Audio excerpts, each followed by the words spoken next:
The first step towards achieving your dreams is having the right coach. Get the best education with forensic classes by Diksha and make your NET forensic exam dreams come true. Download the app now. Before starting today's class, a quick reminder that we have an application. Application की link आपको description में मिल जाएगी, वहां से आप इसे download कर सकते हैं. आप प्ले स्टोर से भी इसे डाउनलोड कर सकते हैं एंड ऐप स्टोर से भी इसे डाउनलोड कर सकते हैं. जैसे आप एप्लीकेशन डाउनलोड करेंगे आपको लॉगिन करना होगा. लॉगिन करने के बाद आप स्टोर पर क्लिक कर सकते हैं. स्टोर में आपको कोर्स लिस्ट मिलेगी. इस कोर्स लिस्ट में से आप अपना डिजायर्ड कोर्स सेलेक्ट कर सकते हैं एंड एनरोल कर सकते हैं. फॉर एग्जाम्पल, अगर मैं फोरेंसिक साइंस नेट की प्रिपरेशन कर रही हूँ तो मैं फोरेंसिक साइंस नेट का कोर्स सेलेक्ट करूंगी. अगर मैं क्रिमिनोलॉजी की प्रिपरेशन कर रही हूँ तो मैं यूजीसी नेट क्रिमिनोलॉजी का कोर्स सेलेक्ट करूंगी. अगर मैं मास्टर्स की प्रिपरेशन कर रही हूँ और मुझे सेमेस्टर क्लासेस चाहिए तो मैं सेमेस्टर क्लासेस का कोर्स चूज करूंगी. फॉर एग्जाम्पल, अगर मैं यूजीसी नेट फोरेंसिक साइंस की प्रिपरेशन कर रही हूँ तो मैं फोरेंसिक साइंस का कोर्स चूज करूंगी. अगर मैं क्रिमिनोलॉजी की प्रिपरेशन कर रही हूँ तो मैं क्रिमिनोलॉजी का कोर्स चूज करूंगी. इसके अलावा सेमेस्टर क्लासेस भी अवेलेबल है एंड फोरेंसिक के फील्ड में जितने भी entrance examination, BSc entrance examination, MSc entrance examination के कोर्सेज भी अवेलेबल हैं. इसके अलावा साइंटिफिक ऑफिसर, साइंटिफिक असिस्टेंट के कोर्सेज भी अवेलेबल हैं. तो आप अगर किसी भी एंट्रेंस एग्जामिनेशन, किसी भी कॉम्पिटिटिव एग्जामिनेशन की प्रिपरेशन कर रहे हैं फोरेंसिक साइंस या क्रिमिनोलॉजी के फील्ड से, तो वो सारी की सारी क्लासेस आपको सिर्फ और सिर्फ मिलेंगी हमारे एप्लीकेशन पे. तो हमारा एप्लीकेशन डाउनलोड आप कर सकते हैं. Get to download our application and start your preparation with us. So basically we have two types of courses in our application, video lecture course and study material course. So video lecture course में आपको सारी की सारी चीजें मिलती हैं. Video lectures, PDF, study material, mock test, previous year question paper, everything. Study material course में आपको सिर्फ और सिर्फ study material, previous year question papers और मॉक टेस्ट मिलते हैं. वीडियो लेक्चर्स उसमें इंक्लूडेड नहीं होते हैं. So that's the basic difference between video lecture course and study material course. So it's clear now. You can join these classes according to your preparation and start preparing with us. Hello everyone, welcome to today's class. आज की class में हम पढ़ रहे हैं FIR. So FIR का full form होता है फर्स्ट इन्फॉर्मेशन रिपोर्ट. आपने ऑन एंड ऑफ एफआईआर के बारे में जरूर सुना होगा और इसके बारे में आपको ये भी पता होगा कि जब कभी भी कोई भी लॉ के अगेंस्ट काम होता है तब हम एफआईआर फाइल करते हैं या तब एफआईआर फाइल करी जाती है. तो इसके फुल फॉर्म से आपको ये भी समझ में आ रहा होगा कि फर्स्ट इन्फॉर्मेशन रिपोर्ट वो रिपोर्ट है जब कभी भी लॉ के अगेंस्ट कोई भी एक्ट हुआ है, मतलब क्राइम हुआ है, तो उसकी इन्फॉर्मेशन सबसे पहले जब दी जाती है तो उस रिपोर्ट को हम कहते हैं फर्स्ट इन्फॉर्मेशन रिपोर्ट. तो आज की क्लास में एफआईआर के बारे में ही पढ़ेंगे और ये जानेंगे कि और क्या चीजें इंपॉर्टेंट है एफआईआर में, ऑब्जेक्टिव क्या होता है और किस तरीके से एफआईआर फाइल करी जाती है. तो एफआईआर को अगर हम डिफाइन करना चाहें, एफआईआर शुरू करेंगे पढ़ना तो हम पहले डिफाइन करेंगे, पर एफआईआर कहीं भी सीआरपीसी में डिफाइंड नहीं है कि सो एंड सो सेक्शन में आपको एफआईआर की डेफिनेशन मिल जाएगी. सो एफआईआर की डेफिनेशन सीआरपीसी में नहीं है. तीन चीजें इंपॉर्टेंट होती है. एक तो है आपका कोड सीआरपीसी का, एक इंपॉर्टेंट है आपका आईपीसी और IEA. IEA is Indian evidence act. तो ओवरऑल आप समझो कि जितने भी एविडेंसेस एज एविडेंस प्रेजेंट करे जाते हैं वो सारे के सारे आईईए के थ्रू ही चैनलाइज होते हैं according to Indian evidence act. वो एविडेंस एक्सेप्ट करा जाएगा या नहीं करा जाएगा, कौन कौन सी सिचुएशंस होती हैं, सो एंड सो जो एविडेंसेस होते हैं वो एक्सेप्टेबल होते हैं, नॉन एक्सेप्टेबल होते हैं, ये सारी चीजें आपको आईईए में मिलेंगी.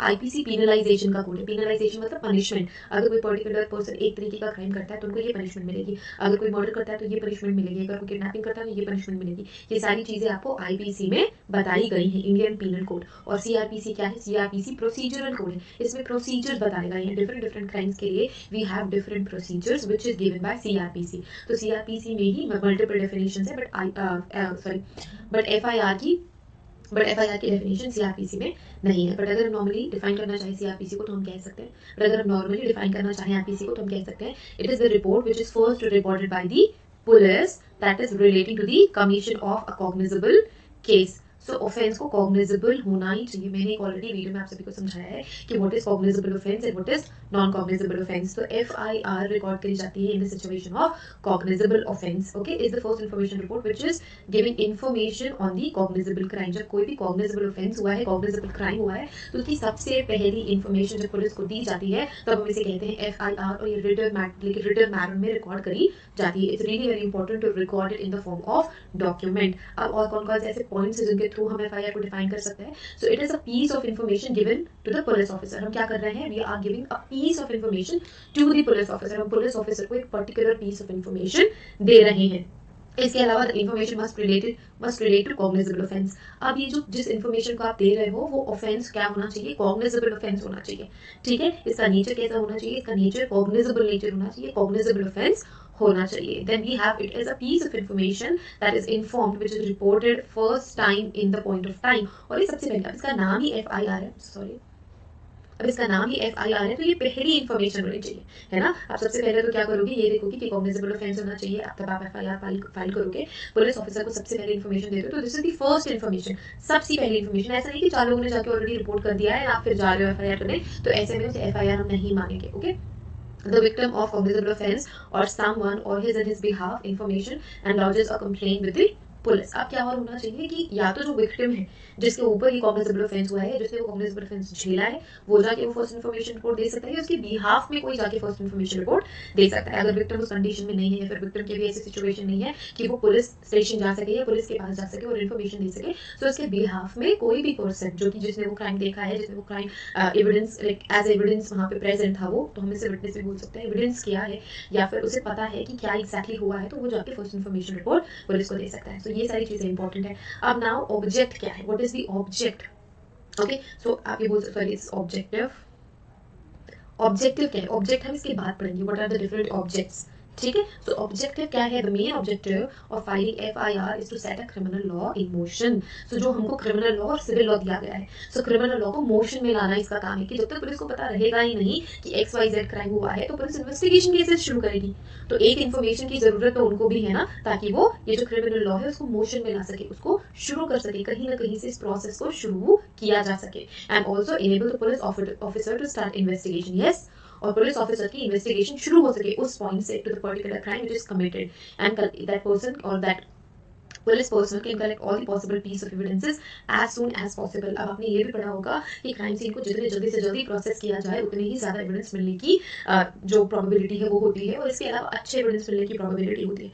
सो जैसी इन्फॉर्मेशन मिलती है, इन्वेस्टिगेशन शुरू हो जाती है, और पुलिस पर्सन को as soon as possible they should be reaching to the crime scene, और उनको वहां पे पहुंचना चाहिए जहाँ पे क्राइम हुआ है, और सारे के सारे पॉसिबल एविडेंसेस उनको कलेक्ट करना चाहिए. तो ये ऑब्जेक्टिव है कि ऑब्जेक्टिव है कि क्यों FIR की जरूरत है, ताकि पुलिस पर्सन को पता चल सके कि XYZ टाइप ऑफ क्राइम इस पर्टिकुलर प्लेस या किसी पर्सन के ऊपर हुआ है. ओके, नाउ FIR रिकॉर्ड करने के कौन कौन से ऑब्जेक्ट्स होते हैं.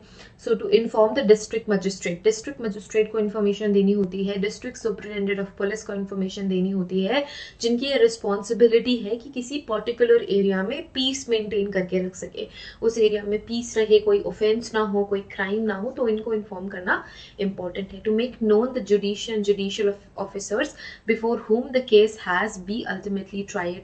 सो जिन भी ऑफिसर्स के सामने ये केस का ट्रायल होने वाला है, उनको भी इंफॉर्मेशन देना एक इंपॉर्टेंट ऑब्जेक्ट रहता है, ये एक इंपॉर्टेंट ऑब्जेक्टिव होता है. Okay, to safeguard and protect the accused, that is again subsequent addition and variation. So जो भी अक्यूज्ड पर्सन है उसको भी आपको क्या करना है, उसको भी आपको प्रोटेक्ट करना है, आपको विक्टिम को भी प्रोटेक्ट करना है, आपको अक्यूज्ड को भी प्रोटेक्ट करना है. जब अक्यूज्ड का जो भी क्राइम है वो फाइनलाइज हो जाता है, वो प्रूफ हो जाता है, तब फिर उसको सजा मिलती है. ठीक है, next we have essential conditions for FIR. कौन कौन सी ऐसी कंडीशंस है जो कि बहुत ही ज़्यादा इंपॉर्टेंट है टू रिकॉर्ड अ FIR. सबसे पहला क्या है, it must be a piece of information. कोई भी फालतू बात नहीं होनी चाहिए, है ना, एक इंपॉर्टेंट इन्फॉर्मेशन ज़रूर होनी चाहिए. अगर आप FIR दे रहे हैं, फर्स्ट इन्फॉर्मेशन रिपोर्ट दे रहे हैं, तो आपको बकवास नहीं करनी है, आपको फालतू की बातें नहीं करनी है, आपको just you have to give the solid piece of information to the police officer. It must be in writing ही होनी चाहिए, रिटन फॉर्मेट में होना चाहिए. या तो अगर मैं FIR फाइल करने गई हूँ या मुझे FIR देनी है, तो मैं वो रिटन फॉर्मेट में दे सकती हूँ, या फिर अगर मैं ओरली भी उनको इन्फॉर्मेशन दे रही हूँ तो वो रिटन फॉर्मेट में ही क्रिएट किया जाएगा. सो उनके पास एक बुक होती है, FIR बुक होती है, जिसमें सारी चीज़ें लिखी जाती है, और जब आप ओरली बता रहे हो तो जो पुलिस ऑफिसर्स होते हैं वही ही FIR बुक को मेंटेन करते हैं. ओके, द मेन एक्ट और crime should be cognizable in nature. अगर कोई ऐसा नॉन कॉग्निजेबल ऑफेंस है, फॉर एग्जांपल मैं नॉर्मल सिविलियन हूँ, मुझे नहीं पता है कि नॉन कॉग्निजेबल ऑफेंस क्या होता है, कॉग्निजेबल ऑफेंस क्या होता है, और मैं इन्फॉर्मेशन देने गई हूँ कि भाई ऐसा ऐसा मेरे साथ बुरा हो गया, या फिर किसी XYZ पर्सन के साथ कुछ बुरा हुआ है, तो अगर ये कॉग्निजेबल ऑफेंस हुआ तब जाके FIR लिख दी जाएगी. अगर नॉन कॉग्निजेबल ऑफेंस हुआ तो आपकी रिपोर्ट FIR नहीं लिखी जाएगी, वो FIR की कैटेगरी में नहीं आएगा. ठीक है, सो FIR अगर आपको फाइल करनी है तो it should be cognizable in nature, not the ones subsequent to the main act. ठीक है। The FIR must be in the nature of complaint, complaint के नेचर में ही होना चाहिए, और in the nature of accusation, आप किसी को अक्यूज कर रहे हो इसके नेचर में होना चाहिए, कंप्लेंट के फॉर्म में होना चाहिए। जैसे कि अगर आपको आपके सिबलिंग्स, आपके भाई बहन आपको परेशान करते हो, उसने ऐसा कर दिया, उसने वैसा कर दिया, है ना, तो यहाँ पे अक्यूज पर्सन कौन है? या तो आपका भाई है या तो आपकी बहन है। सो ऐसे ही कोई एक अक्यूज पर्सन होना चाहिए जब कभी आप FIR करा रहे हैं, तो with the object of getting the law in motion, ताकि आप लॉ को इन मोशन ला सके।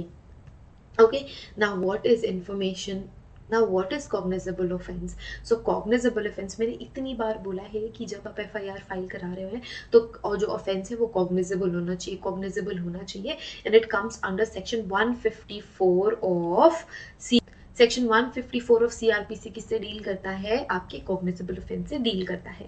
अब ये जो इन्फॉर्मेशन है section 154, it is termed as FIR और इससे रिलेटेड कॉग्निजेबल ऑफेंस। तो इसमें क्या क्या आप सभी को क्लियर करना है? सबसे पहले, if the information is given orally to an officer in charge of the police, it has to be reduced in the form of writing to the concerned police officer.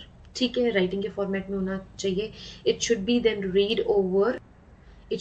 Over to the informant, कि मैंने अगर information दी है तो वो वापस से मुझे पढ़ के बताएंगे कि अच्छा हमने ये लिखा है, सब सही है ना भाई। अगर सब कुछ सही है तो फिर मेरा साइन भी वहाँ पे रहेगा कि मैंने इन्फॉर्मेशन दी है और ये जो इन्फॉर्मेशन मैंने दी है वो मैंने अपने साइड से सही इन्फॉर्मेशन दी है। A copy of information record is given to the informant free of cost. So अगर मैंने इन्फॉर्मेशन दी है, FIR फाइल करी है, तो उसकी एक इन्फॉर्मेशन कॉपी मुझे भी दी जाएगी फ्री ऑफ कॉस्ट, कोई भी पैसे इस पे लगेंगे नहीं। The officer in charge refuse to record the information, the person में, अगर आपकी इन्फॉर्मेशन नहीं लिखी जाती तो आप सुपरिटेंडेंट ऑफ पुलिस के पास भी जा सकते हैं, आप SP के पास डायरेक्टली जा सकते हैं और इन्फॉर्मेशन दे सकते हैं। अगर उनको ऐसा लगता है कि आपकी इन्फॉर्मेशन कॉग्निजेबल ऑफेंस है और ऐसी इन्फॉर्मेशन सही हो सकती है, तो SP ही डायरेक्ट इन्वेस्टिगेशन शुरू कर देंगे। So that is the important point, third point. ठीक है, सो 3 इंपॉर्टेंट पॉइंट हमने डिस्कस कर लिए हैं। अगर कोई भी इंफॉर्मेशन देने वाली पर्सन, अगर ये इंफॉर्मेशन देने वाली जो इंडिविजुअल है वो विमेन हुई, तो विमेन ऑफिसर ही इस सारी इंफॉर्मेशन को रिकॉर्ड करेगी under section 326A, 326B, 354, 354A, 354D, 376, 376A and E, along with section 509 IPC that have been committed or attempted. Such statement shall be recorded by a woman police officer और any women officer. तो कोई women police officer हो या कोई भी women officer हो, इन सारे sections के केसेस में स्ट्रिक्टली विमेन ऑफिसर्स ही ये सारी इंफॉर्मेशंस को रिकॉर्ड करेंगी, ये दी गई है। So that's about cognizable offence everyone, which is again related with FIR। तो आज की क्लास में हमने क्या पढ़ा? आज की क्लास में हमने पढ़ा कि what is cognizable offence, section 154 of CRPC, ये CRPC का सेक्शन है, याद रखेंगे, and essential condition for FIR, different objectives to record an FIR, objectives, हम कैसे FIR को डिफाइन कर सकते हैं। So thank you so much everyone for watching this video. Have a great day. Take care of yourselves. And if you want to join any of our classes, you can join these classes in our official application. All the details are given in the description box. So do check that out. Thank you again. See you guys in the next video. Bye.